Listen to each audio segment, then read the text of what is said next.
बिस्मिल्लाहिर्रहमानिर्रहीम, अस्सलाम वालेकुम, वेलकम टू द बीनर सलीम शो। जो रीसेंट बयान है इमरान खान साहब का, जो कि एक सरप्राइज़ था, वो था कि जी हमने करप्ट सिस्टम में नहीं रहना। तो लिहाजा इमरान खान साहब ने जलसे के अंदर ये अनाउंसमेंट की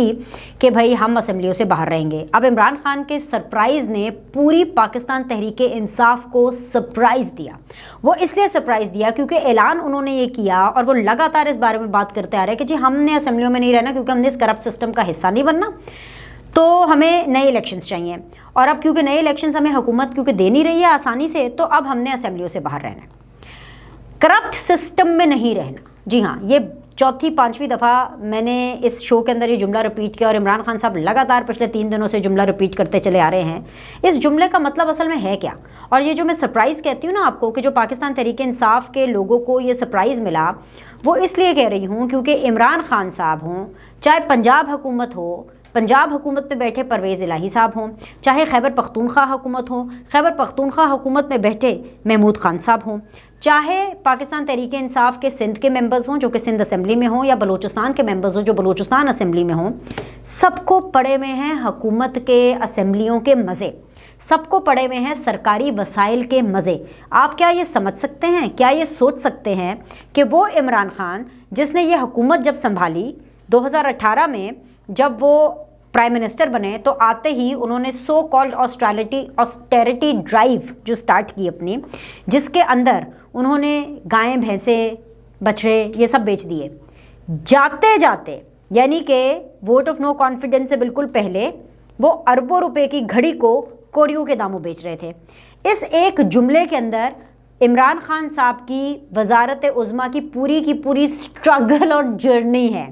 कि जब आए थे तो प्राइम मिनिस्टर हाउस में मौजूद भैंसे बेच रहे थे और जाते हुए तोशा खाना की जो उनको एक्सक्लूसिव किस्म के जो तहाइफ मिले, घड़ी मिली, उसको बेच करके चले गए। यही इमरान खान साहब के बारे में आपको बताता है, उनकी मेंटालिटी के बारे में बताता है और उनकी तर्ज सियासत के बारे में बताता है, और ये भी बताता है कि वो किस हद तक इस करप्ट सिस्टम के अंदर नहीं रहना चाहते। बातें करते हैं कि जी करप्ट सिस्टम में नहीं रहना, लेकिन सरकारी वसाइल को 1 मिनट, 1 लम्हे के लिए छोड़ने के लिए तैयार नहीं हैं। अनाउंसमेंट तो उन्होंने कर दी, लेकिन ये एक लॉलीपॉप ही है। क्या इमरान खान साहब असेंबलियाँ तोड़ेंगे? ये एक बड़ा सवाल है, और इसका जवाब अगर आज की तारीख में मैं आपको दूँ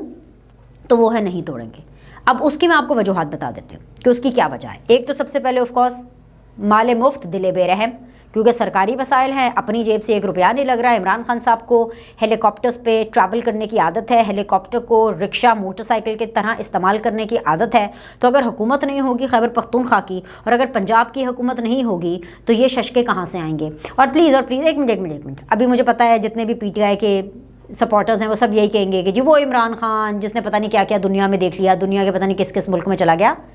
वो होता होगा। लेकिन एक चीज़ मैं आपको बताऊं, नीचे से ऊपर जाना आसान है। जब आपको कुछ नहीं पता होता, इमरान खान ने स्ट्रगल की, अब वज़ीर आज़म बन गए, अब ना शेर के मुंह को खून लग चुका है, इमरान खान साहब के मुंह को खून लग चुका है। इमरान खान साहब को वज़ारत उज़्मा में रह करके वसाइल और जितना प्रोटोकॉल और जिस तरह से वो तमाम तर शशके होते हैं हुकूमत में, अब उसकी आदत पड़ गई है। यही वजह है कि वो हेलीकॉप्टर से एक कदम बाहर नहीं निकालते, और ना उनके लोग हेलीकॉप्टर से नीचे उनको कदम रखने देते हैं कि कहीं इमरान खान साहब के पाँव गंदे ना हो जाएँ, आपको पता है। तो ऐसे में इतना आसान नहीं होगा पंजाब हुकूमत को तहलील करना, पंजाब असेंबली को तहलील करना, उनके लिए खैबर पख्तूनख्वा की असेंबली को तहलील करना। अंदर की खबर ये है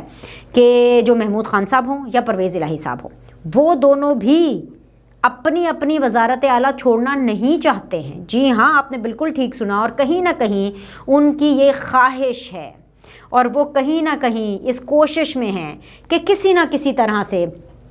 ये बल्ली उनके कंधों पर ना आए, उनसे किसी तरह से असेंबली को तहलील करने के बारे में ना बोला जाए। वो ये चाहते हैं कि किसी तरह ये मामला टल जाए, क्योंकि उनकी भी 5 उंगलियां घी में, सर कढ़ाई में है। आपको तो पता है कि परवेज़ इलाही साहब क्या क्या कुछ नहीं, helicopter of course already Punjab हुकूमत के लिए ले रहे हैं, नई बिल्डिंग, नया ऑफिस, नई गाड़ियाँ, हर चीज़ उनको नहीं चाहिए, क्योंकि नए वज़ीर आला तो नई उनको चीज़ें चाहिए।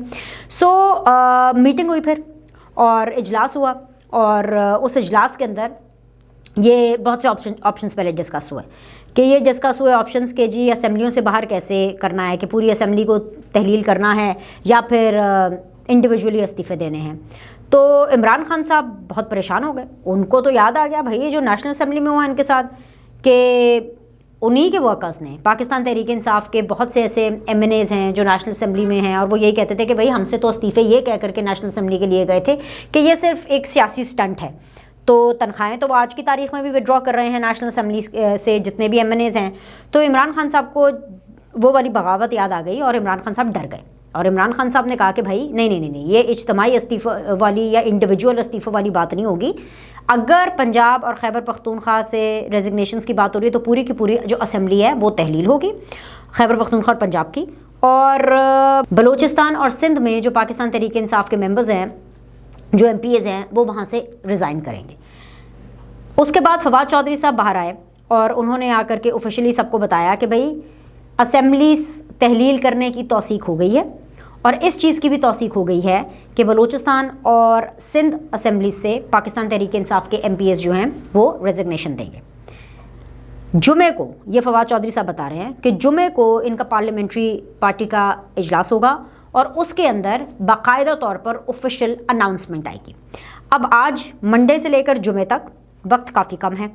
دیکھنا یہ ہے کہ حکومت کے پاس کیا آپشنز ہیں، اس بارے میں بھی ہم بات کریں گے. لیکن اسمبلیز تحلیل نہیں کریں گے. عمران خان صاحب جو ہیں وہ ٹائم گیننگ ٹیکٹکس اپنائیں گے، یہ اجلاس وہ اجلاس، کیونکہ عمران خان صاحب کا یہ اناؤنسمنٹ کرنے کا اصل مقصد حکومت پر پریشر ڈالنا تھا، اور اس لیے یہ اناؤنسمنٹ کرنا تھی کیونکہ ابھی اس ٹائم پر عمران خان کو الیکشن سوٹ کرتا ہے، کیونکہ ان کو لگتا ہے کہ ان کو اگر اس ٹائم پر الیکشن ملا تو شاید ان کو یہ حکومتیں دوبارہ مل سکتی ہیں، لیکن ان کے دل میں یہ حکومتیں جانے کا جو ڈر ہے وہ اتنا زیادہ ہے کیونکہ سرکاری وسائل نہیں رہیں گے، تو اس لیے وہ ڈیلینگ ٹیکٹکس کریں گے. عمران خان صاحب کو جب ووٹ آف نو کانفیڈنس ہوا تب ان کو یہ الیکشن سوٹ نہیں کرتا تھا، اس لیے تب انہوں نے سڑکوں کا رخ کیا اور اتنا زیادہ پریشر بلٹ نہیں کیا، اور اس لیے تب انہوں نے اسمبلیاں نہیں توڑی یا توڑنے کا نہیں کہا، اور تب انہوں نے پنجاب اور خیبر پختونخوا سے استعفے نہیں دیے، کیونکہ تب ان کو پتہ تھا کہ وہ اتنے پاپولر نہیں ہیں. وہ جو پاکستان کے ساتھ کانڈ کر کے جا رہے ہیں نا، جو پورا کا پورا برا سلوک کر کے جا رہے ہیں خزانے کے ساتھ، آئی ایم ایف کے چکر میں عوام کے ساتھ جو انہوں نے کیا ہے، تو ایسے میں تو ان کو ووٹ نہیں ملنے والے. تو انہوں نے اس پورے 4 مہینے میں اپنی ایک کیمپین بلٹ اپ کر کے اپنے ووٹ بینک کو اکٹھا کرنے کی کوشش کی، لیکن اس کے باوجود اس چیز کی گارنٹی تو نہیں ہے نا کہ پنجاب میں یا خیبر پختونخوا میں یا کہیں پر بھی ان کو دوبارہ حکومت ملے گی. اور جو ان کے جیب میں چیز ہوتی ہے عمران خان صاحب کے، وہ دینا اتنا آسان تھوڑی ہوتا ہے کہ آرام سے دے دو اس رسک کے ساتھ کہ پتہ نہیں دوبارہ ملے کہ نہیں ملے. اچھا، اب ہم بات کر لیتے ہیں کہ حکومت کے پاس کیا کیا آپشنس ہیں. حکومت کے پاس ایک تو آف کورس یہ بالکل آپشن ہے کہ وہ مشاورت کر رہی ہے. شہباز شریف صاحب جو پرائم منسٹر ہیں ان کی مشاورت آصف علی زرداری صاحب سے ہوئی ہے، ٹیلی فونک گفتگو ہوئی ہے، کافی لمبی طویل یہ ایک ان کی گفتگو رہی، اور اس میں جو ہے مختلف آپشنز جو ہیں ان کے اوپر غور کیا گیا، اور خاص طور پہ جو یہ والا آپشن ہے جو کہ بیسیکلی الیکشن کمیشن کی طرف سے آیا، اور یہ وہ آپشن ہے جس نے تھوڑا سا حوصلہ دیا متحدہ حکومت کو. اور عمران خان صاحب کی وہ جو ایک 1% 2% امید بھی تھی نا اس اعلان سے بلیک میل کرنے کی حکومت کو، الیکشن کمیشن نے اس کے اوپر پانی پھیر دیا، کیونکہ الیکشن کمیشن یہ کہتا ہے کہ ارکان مستعفی ہوئے تو خالی نشستوں پر 60 روز میں ضمنی الیکشن ہو سکتا ہے. اچھا، اب یہ تو ان حکمرانوں کو سوچنا ہے، کیونکہ اگر ایک سیٹ کے اوپر جب بائی الیکشن ہوتا ہے تو 5 سے 7 کروڑ روپے لگتے ہیں، لیکن اگر پنجاب اور خیبر پختونخوا کی اسمبلی کے دوبارہ انتخاب ہوتے ہیں اس صورت میں، تو جو عمران خان کرنا چاہ رہے ہیں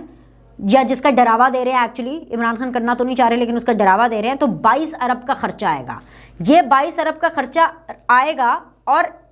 اس کے علاوہ جنرل الیکشن اپنے ٹائم پر ہی ہوں گے. ایسا نہیں ہے کہ اگر پنجاب اور خیبر پختونخوا کے اندر الیکشن ہو رہے ہیں 22 ارب روپے خرچ ہو رہے ہیں تو جب جنرل الیکشن ہوں گے تب پنجاب اور خیبر پختونخوا میں الیکشن نہیں ہوں گے. نہیں، ایسا کچھ نہیں ہوگا. تو آپ یہ خود سوچیں کہ عمران خان صاحب کیا مخلص ہیں اس ملک اور اس ملک کی عوام کے ساتھ، اگر وہ اس طرح کا ٹیکہ جاتے جاتے بھی جو ہے وہ پاکستان کے عوام کو لگانا چاہ رہے ہیں. تو خیر، جن ایشوز پر بات ہو رہی ہے وہ یہ ہو رہی ہے کیونکہ پنجاب اسمبلی کا جو اجلاس ہے وہ 4 ماہ سے جاری ہے. یہ پرویز الہی صاحب کی چلاکیاں تھیں، کیونکہ پرویز الہی صاحب کو یہ پتہ چل گیا تھا کہ ووٹ آف نو کانفیڈنس کسی بھی ٹائم پر آ سکتا ہے، تو اس کے چلتے انہوں نے پنجاب اسمبلی کا جو موجودہ سیشن تھا اس کو کلوز نہیں کیا تھا. اور یہ according to the proceedings and according to the parliamentary politics یہ ایک اصول ہے کہ اگر جو اجلاس ہے وہ جاری رہے تو تحریک عدم اعتماد اس कॉन्टीन्यूस इजलास में जमा नहीं कराई जा सकती। तो एक इसके ऊपर ऑब्वियसली इस बात के ऊपर जो है बिल्कुल मुशावरत हो रही है, कोई ना कोई इसका कानूनी पहलू ढूंढने की कोशिश की जा रही है। दूसरी बात यह है कि गवर्नर रूल का जो ऑप्शन है वो बिल्कुल आउट ऑफ क्वेश्चन नहीं है, लेकिन जैसे मैंने पहले भी आपको बताया, अभी भी कह रही हूँ कि governor rule will be a very temporary option. Punjab में भी और खैबर पख्तूनख्वा में भी गवर्नर रूल अगर ये लगाने का सोचते हैं तो वक्ती तौर के ऊपर कुछ दिनों के लिए या कुछ हफ्तों के लिए तो इसको वो शायद टाल सकते हैं, लेकिन उसके बावजूद ना अदालत इस चीज़ को सपोर्ट करेगी, अदालत में अगर मामला गया तो बिल्कुल उड़ा के रख देगी गवर्नर रूल को। और दूसरी चीज़ ये है कि इन द लॉन्ग रन ये मुत्तहिदा हुकूमत को सूट नहीं करता। तो मुत्तहिदा हुकूमत की अगर मैं बात करूं तो वो अभी यही कह रही है कि अगर इमरान खान साहब इस नहज पर आते हैं, अव्वल तो आने नहीं वाले, वो सिर्फ डरावा दे रहे हैं, लेकिन अगर इस नहज पर आते हैं तो मुत्तहिदा हुकूमत ये प्लान कर रही है कि वो बाय इलेक्शंस की तरफ जाएगी, ज़िमनी इलेक्शंस की तरफ जाएगी, रादर देन कि वो जनरल इलेक्शंस कराए, क्योंकि इस टाइम पर जनरल इलेक्शंस मुत्तहिदा हुकूमत को सूट नहीं करते। और वैसे भी जब दो दमाग एक्चुअली, एक आसिफ अली जरदारी साहब और एक शहबाज शरीफ साहब जब आपस में बैठ के मुशावरत करेंगे तो कोई ना कोई इसका हल ज़रूर निकलेगा। तो मामला जो है अब वो जुमे तक ये जो मामला है ये लटक गया है, बिल्कुल वैसे जैसे इमरान खान साहब इसको लटकाना चाहते थे, और आगे भी हत्तल इम्कान है कि इमरान खान साहब इसको अगले 2-3 महीने तक लटकाने की कोशिश करेंगे। एनीवेज लेट्स सी कि पाकिस्तान की जो सियासत है वो इस वाले मामले के अंदर अमल पैरा होती है या फिर एक लीगल एस्पेक्ट, एक कानूनी एस्पेक्ट से इस मामले को डील किया जाता है कि पार्लियामेंट्री लॉज क्या कहते हैं, पार्लियामेंट्री जो SOPs है वो क्या कहते हैं, या फिर जो सियासत के बादशाह हैं आसिफ अली जरदारी वो कोई अपना जादू दिखाते हैं। आने वाले दिनों में पता चल जाएगा। अभी के लिए लाइक करें, सब्सक्राइब करें। आपसे अगली वीडियो में मुलाकात करते हैं।